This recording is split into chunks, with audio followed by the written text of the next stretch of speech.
श्रीमद् भागवत गीता दूसरा अध्याय। संजय बोले, उस प्रकार करुणा से व्याप्त और आंसुओं से पूर्ण तथा व्याकुल नेत्रों वाले शोकयुक्त उस अर्जुन के प्रति भगवान मधुसूदन ने यह वचन कहा। श्री भगवान बोले, हे अर्जुन, तुझे इस असमय में यह मोह किस हेतु से प्राप्त हुआ? क्योंकि न तो ये श्रेष्ठ पुरुषों द्वारा आचरित है, न स्वर्ग को देने वाला है और न कीर्ति को करने वाला ही है। इसलिए हे अर्जुन, नपुंसकता को मत प्राप्त हो, तुझ में यह उचित नहीं जान पड़ती। हे परंतप, हृदय की तुच्छ दुर्बलता को त्याग कर युद्ध के लिए खड़ा हो जा। अर्जुन बोले, हे मधुसूदन, मैं रणभूमि में किस प्रकार बाणों से भीष्म पितामह और द्रोणाचार्य के विरुद्ध लड़ेंगा?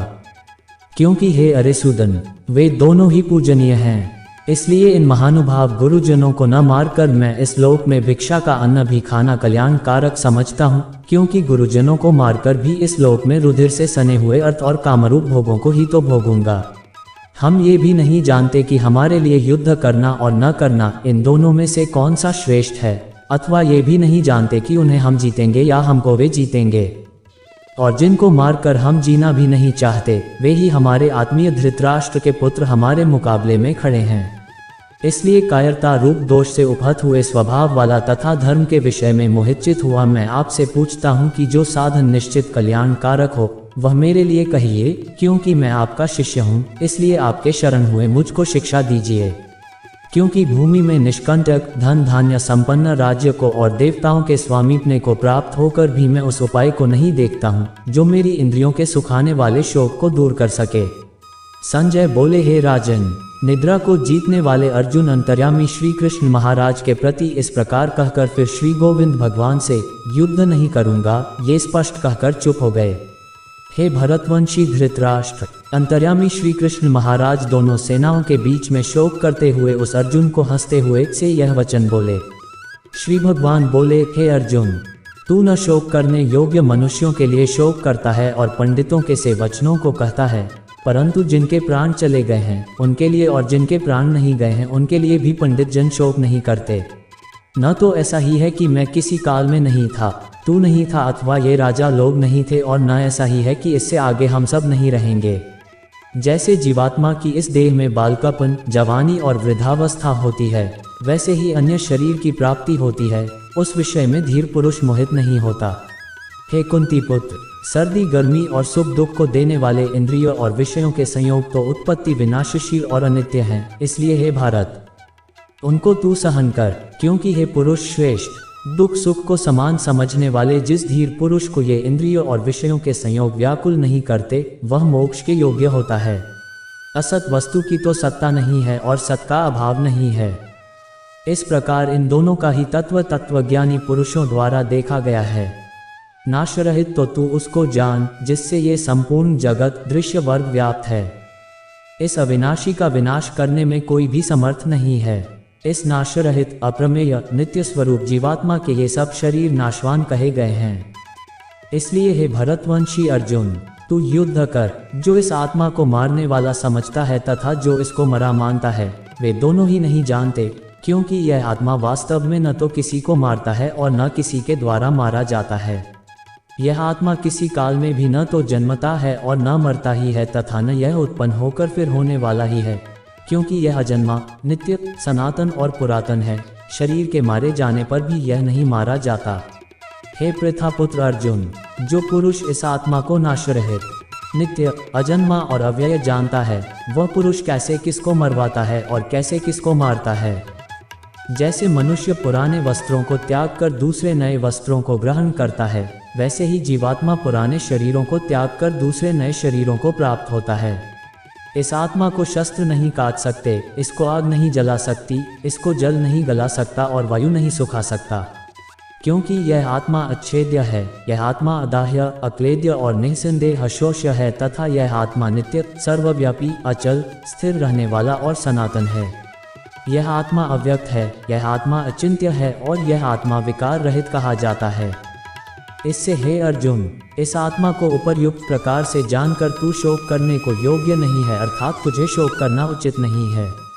किंतु यदि तू इस आत्मा को सदा जन्मने वाला तथा सदा मरने वाला मानता हो तो भी हे महाबाहो, तू इस प्रकार शोक करने को योग्य नहीं है, क्योंकि इस मान्यता के अनुसार जन्मे हुए की मृत्यु निश्चित है और मरे हुए का जन्म निश्चित है। इससे भी इस बिना उपाय वाले विषय में तू शोक तू करने को योग्य नहीं है। हे अर्जुन, संपूर्ण प्राणी जन्म से पहले अप्रकट थे और मरने के बाद भी अप्रकट हो जाने वाले हैं, केवल बीच में ही प्रकट हैं। फिर ऐसी स्थिति में क्या शोक करना है? कोई एक महापुरुष ही इस आत्मा को आश्चर्य की भांति देखता है और वैसे ही दूसरा कोई महापुरुष ही इसके तत्व का आश्चर्य की भांति वर्णन करता है तथा दूसरा कोई अधिकारी पुरुष ही इसे आश्चर्य की भांति सुनता है और कोई तो सुनकर भी इसको नहीं जानता। हे अर्जुन, यह आत्मा सबके शरीरों में सदा ही अवध, जिसका वध नहीं किया जा सके है। इस कारण संपूर्ण प्राणियों के लिए तू शोक करने के योग्य नहीं है तथा अपने धर्म को देखकर भी तू भय करने योग्य नहीं है, अर्थात तुझे भय नहीं करना चाहिए, क्योंकि क्षत्रिय के लिए धर्म युक्त युद्ध से बढ़कर दूसरा कोई कल्याणकारी कर्तव्य नहीं है। हे पार्थ, अपने आप प्राप्त हुए और खुले हुए स्वर्ग के द्वार रूप इस प्रकार के युद्ध को भाग्यवान क्षत्रिय लोग ही पाते हैं। किंतु यदि तू इस धर्म युक्त युद्ध को नहीं करेगा तो स्वधर्म और कीर्ति को खोकर पाप को प्राप्त होगा तथा सब लोग तेरी बहुत काल तक रहने वाली अपकीर्ति का भी कथन करेंगे और माननीय पुरुष के लिए अपकीर्ति मरण से भी बढ़कर है। और जिनकी दृष्टि में तू पहले बहुत सम्मानित होकर अब लघुता को प्राप्त होगा, वे महारथी लोग तुझे भय के कारण युद्ध से हटा हुआ मानेंगे। तेरे वैरी लोग तेरे सामर्थ्य की निंदा करते हुए तुझे बहुत से न कहने योग्य वचन भी कहेंगे। उससे अधिक दुख और क्या होगा? या तो तू युद्ध में मारा जाकर स्वर्ग को प्राप्त होगा अथवा संग्राम में जीतकर पृथ्वी का राज्य भोगेगा। इस कारण हे अर्जुन, तू युद्ध के लिए निश्चय करके खड़ा हो जा। जय पराजय, लाभ हानि और सुख दुख को समान समझकर उसके बाद युद्ध के लिए तैयार हो जा। इस प्रकार युद्ध करने से तू पाप को नहीं प्राप्त होगा। हे पार्थ, ये बुद्धि तेरे लिए ज्ञान योग के विषय में कही गई और अब तू इसको कर्मयोग के विषय में सुन। जिस बुद्धि से युक्त हुआ तू कर्मों के बंधन को भली भांति त्याग देगा, अर्थात सर्वथा नष्ट कर डालेगा। इस कर्मयोग में आरंभ का अर्थात बीज का नाश नहीं है और उल्टा फलरूप दोष भी नहीं है, बल्कि इस कर्मयोग रूप धर्म का थोड़ा सा भी साधन जन्म मृत्यु रूप महान भय से रक्षा कर लेता है। हे अर्जुन, इस कर्मयोग में निश्चयात्मिका बुद्धि एक ही होती है, किंतु अस्थिर विचार वाले विवेकहीन सकौम मनुष्यों की बुद्धियां निश्चय ही बहुत भेदों वाली और अनंत होती हैं। हे अर्जुन, जो भोगों में तन्मय हो रहे हैं, जो कर्म फल के प्रशंसक वेदवाक्यों में ही प्रीति रखते हैं, जिनकी बुद्धि में स्वर्ग ही परम प्राप्य वस्तु है और जो स्वर्ग से बढ़कर दूसरी कोई वस्तु ही नहीं है, ऐसा कहने वाले हैं, वे अविवेकी जन इस प्रकार की जिस पुष्पित अर्थात दिखाओ शोभायुक्त वाणी को कहा करते हैं, जो कि जन्म रूप कर्मफल देने वाली एवं भोग तथा ऐश्वर्य की प्राप्ति के लिए नाना प्रकार की बहुत सी क्रियाओं का वर्णन करने वाली है। उस वाणी द्वारा जिनका चित्त हर लिया गया है, जो भोग और ऐश्वर्य में अत्यंत आसक्त हैं, उन पुरुषों की परमात्मा में निश्चयात्मिका बुद्धि नहीं होती। हे अर्जुन, वेद उपर्युक्त प्रकार से तीनों गुणों के कार्य रूप समस्त भोगों एवं उनके साधनों का प्रतिपादन करने वाले हैं। इसलिए तू उन भोगों एवं उनके साधनों में आसक्तिहीन, हर्ष शोकादि द्वंद्वों से रहित, नित्य वस्तु परमात्मा में स्थित, योग क्षेम को न चाहने वाला और स्वाधीन अंतःकरण वाला हो। सब ओर से परिपूर्ण जलाशय के प्राप्त हो जाने पर छोटे जलाशय में मनुष्य का जितना प्रयोजन रहता है, ब्रह्म को तत्व से जानने वाले ब्राह्मण का समस्त वेदों में उतना ही प्रयोजन रह जाता है। तेरा कर्म करने में ही अधिकार है, उसके फलों में कभी नहीं। इसलिए तू कर्मों के फल का हेतु मत हो तथा तेरी कर्म न करने में भी आसक्ति न हो। हे धनंजय, तू आसक्ति को त्याग कर तथा सिद्धि और असिद्धि में समान बुद्धि वाला होकर योग में स्थित हुआ कर्तव्य कर्मों को कर। समत्वक, जो कुछ भी कर्म किया जाए उसके पूर्ण होने और न होने में तथा उसके फल में संभाव रहने का नाम समत्वक है, ही योग कहलाता है। इस समत्व रूप बुद्धि योग से सकौम कर्म अत्यंत ही निम्न श्रेणी का है। इसलिए हे धनंजय, तू संबुद्धि में ही रक्षा का उपाय ढूंढ, अर्थात बुद्धि योग का ही आश्रय ग्रहण कर, क्योंकि फल के हेतु बनने वाले अत्यंत दीन हैं। संबुद्धि युक्त पुरुष पुण्य और पाप दोनों को इसी लोक में त्याग देता है, अर्थात उनसे मुक्त हो जाता है। इससे तू समत्व रूप योग में लग जा। ये समत्व रूप योग ही कर्मों में कुशलता है, अर्थात कर्म बंधन से छूटने का उपाय है। क्योंकि संबुद्धि से युक्त ज्ञानी जन कर्मों से उत्पन्न होने वाले फल को त्याग कर जन रूप बंधन से मुक्त हो निर्विकार परमपद को प्राप्त हो जाते हैं। जिस काल में तेरी बुद्धि मोहरूप दलदल को भली भांति पार कर जाएगी, उस समय तू सुने हुए और सुनने में आने वाले इस लोक और परलोक संबंधी सभी भोगों से वैराग्य को प्राप्त हो जाएगा। भांति भांति के वचनों को सुनने से विचलित हुई तेरी बुद्धि जब परमात्मा में अचल और स्थिर ठहर जाएगी, तब तू योग को प्राप्त हो जाएगा, अर्थात तेरा परमात्मा से नित्य संयोग हो जाएगा। अर्जुन बोले, हे केशव, समाधि में स्थित परमात्मा को प्राप्त हुए स्थिर बुद्धि पुरुष का क्या लक्षण है? वह स्थिर बुद्धि पुरुष कैसे बोलता है, कैसे बैठता है और कैसे चलता है? श्री भगवान बोले, हे अर्जुन, जिस काल में यह पुरुष मन में स्थित संपूर्ण कामनाओं को भली भांति त्याग देता है और आत्मा से आत्मा में ही संतुष्ट रहता है, उस काल में वह स्थित प्रज्ञ कहा जाता है। दुखों की प्राप्ति होने पर जिसके मन में उद्वेग नहीं होता, सुखों की प्राप्ति में जो सर्वथा निष्प्रिय है तथा जिसके राग, भय और क्रोध नष्ट हो गए हैं, ऐसा मुनि स्थिर बुद्धि कहा जाता है। जो पुरुष सर्वत्र स्नेह रहित हुआ उस शुभ या अशुभ वस्तु को प्राप्त होकर न प्रसन्न होता है और न द्वेष करता है, उसकी बुद्धि स्थिर है। और कछुआ सब ओर से अपने अंगों को जैसे समेट लेता है, वैसे ही जब ये पुरुष इंद्रियों के विषयों से इंद्रियों को सब प्रकार से हटा लेता है, तब उसकी बुद्धि स्थिर है, ऐसा समझना चाहिए। इंद्रियों के द्वारा विषयों को ग्रहण न करने वाले पुरुष के भी केवल विषय तो निवृत्त हो जाते हैं, परंतु उनमें रहने वाली आसक्ति निवृत्त नहीं होती।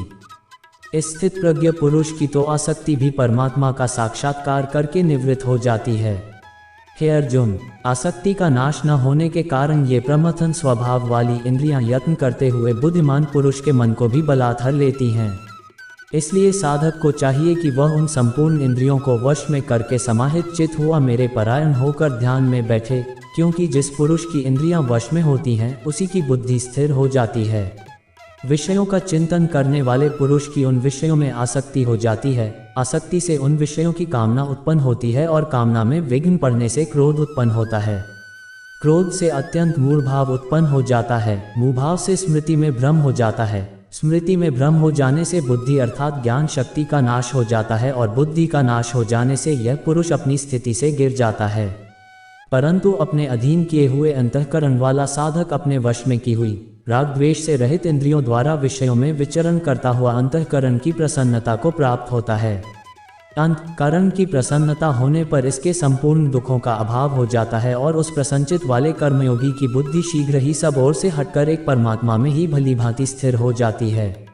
न जीते हुए मन और इंद्रियों वाले पुरुष में निश्चयात्मिका बुद्धि नहीं होती और उस युक्त मनुष्य के अंतःकरण में भावना भी नहीं होती तथा भावनाहीन मनुष्य को शांति नहीं मिलती और शांति रहित मनुष्य को सुख कैसे मिल सकता है?